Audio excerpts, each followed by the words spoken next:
Now we will study superposition theorem in AC circuit. So procedure, everything is same. Only thing is in DC circuit we dealt with purely resistor. So in AC circuit we may deal with the impedances. It may have resistor, inductor, capacitor. That is the only difference. Otherwise, we follow the same procedure. So we will study this superposition theorem in AC circuit through an example. So find the current through J3 ohm. So this is the inductor or inductive reactance using the principle of superposition.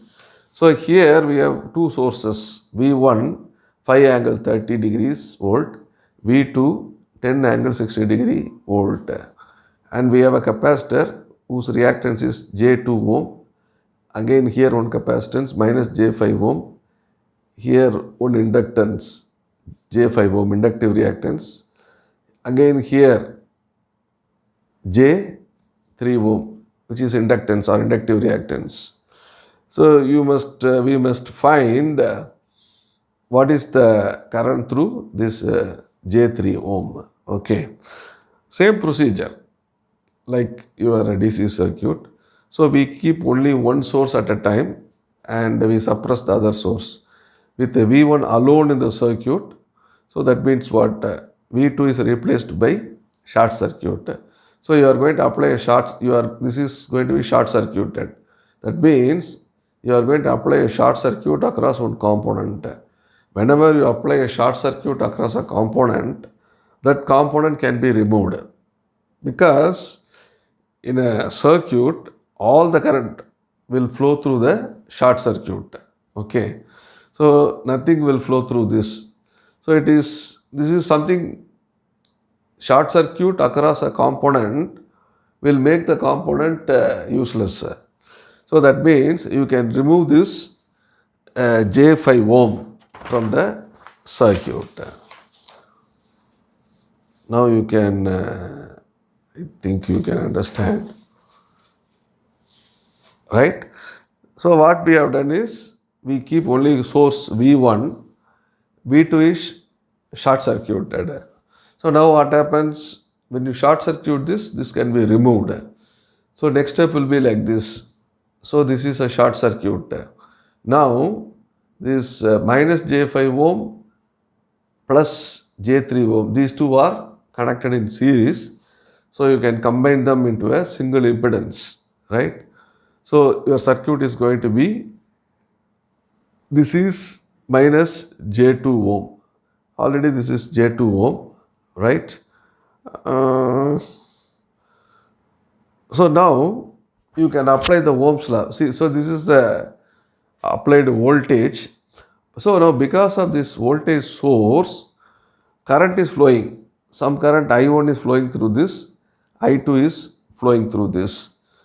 So because that I2 is here, you can see I is the source current, I1 flows through this, I2 flows through this. I2 flows through this J3 ohm in this direction, that is from right hand side, my right hand side to left hand side. Okay. So this is same I2. So this is a parallel circuit. Parallel circuit voltage is same. Same voltage will appear across this. Same voltage will appear across this.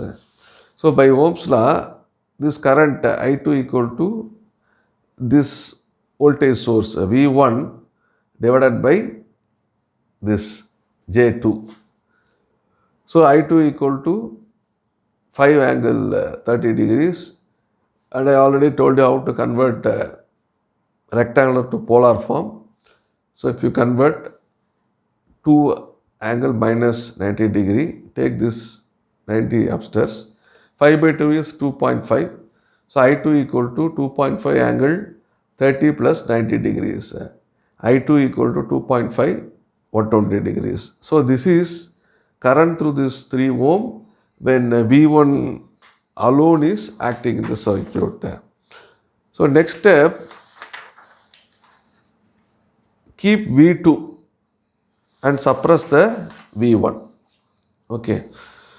When V2 alone in the circuit, so we keep only V2 and V1 should be suppressed or it should be short circuited or replaced by short circuit. So we have only V1 here. Again we are short circuiting this. That means this component across the short, this can be removed. So you get a circuit like this. So minus J5, J3 ohm. So these two are in series, remaining as it is. So what will happen? Here also current will start from this. Some current will flow through this, some current will flow through this. So I can say, so these two I can combine, it will be minus J2 ohm. So this is the source current. Say I1 dash flows through this, I2 dash flows through this. Okay, so we want to find out what is this I2 dash. Same procedure because this is a parallel circuit. So V2 is parallel with this, parallel with this.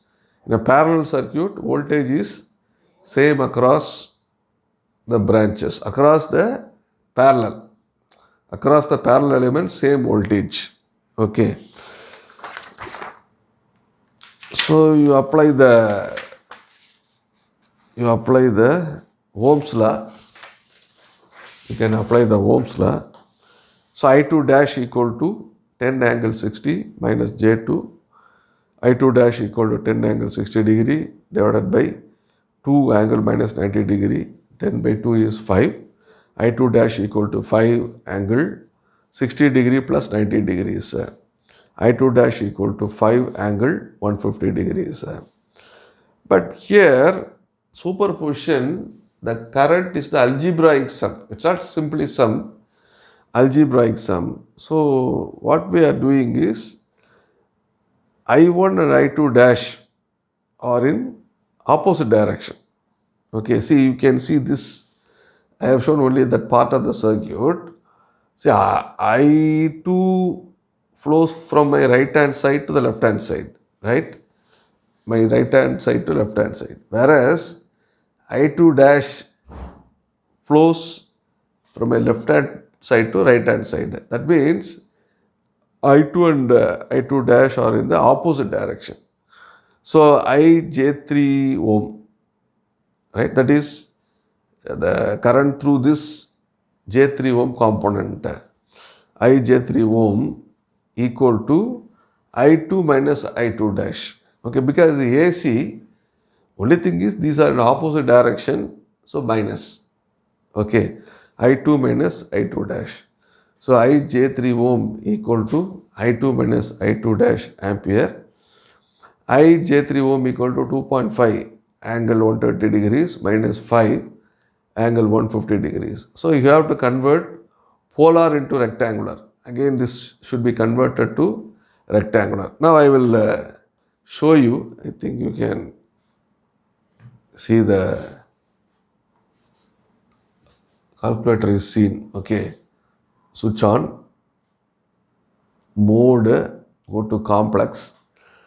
So polar to rectangular, first put 2.5 and then angle put a shift, press this key, so it will come like angle 2.5 angle 120 degrees, 120, and then go to shift, go to minus.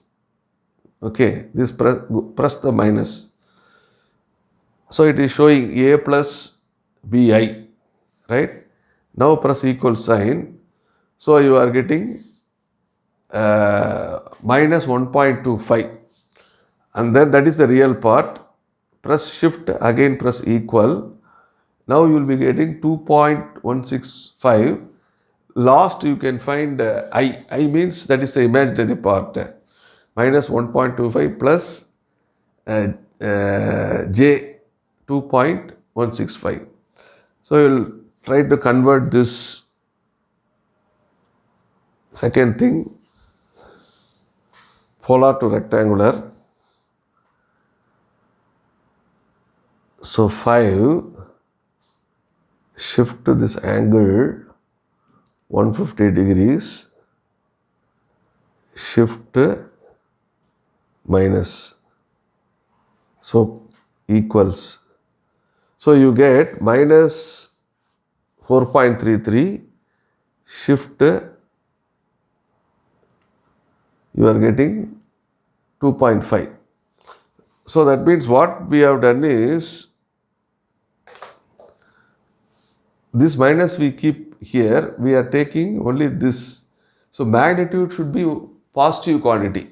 Okay, always absolute value or magnitude should be positive quantity. So when I entered minus 5, it showed error. 2 times I entered, it showed error. So you should enter only positive quantity. So that means minus of 5 angle 150. So this is going to be minus 4.33 plus 2.5. When you multiply by the minus, you get plus 4.33 minus j2.5. So this is the rectangular form. I j3 ohm equal to 3.08 minus j0.335. So convert rectangular into polar. I have already explained how to convert rectangular into polar. Follow the same procedure. So you will be getting 3.1 angle minus 6.2 degrees. So this explains, this demonstrated the application of superposition theorem in AC circuits.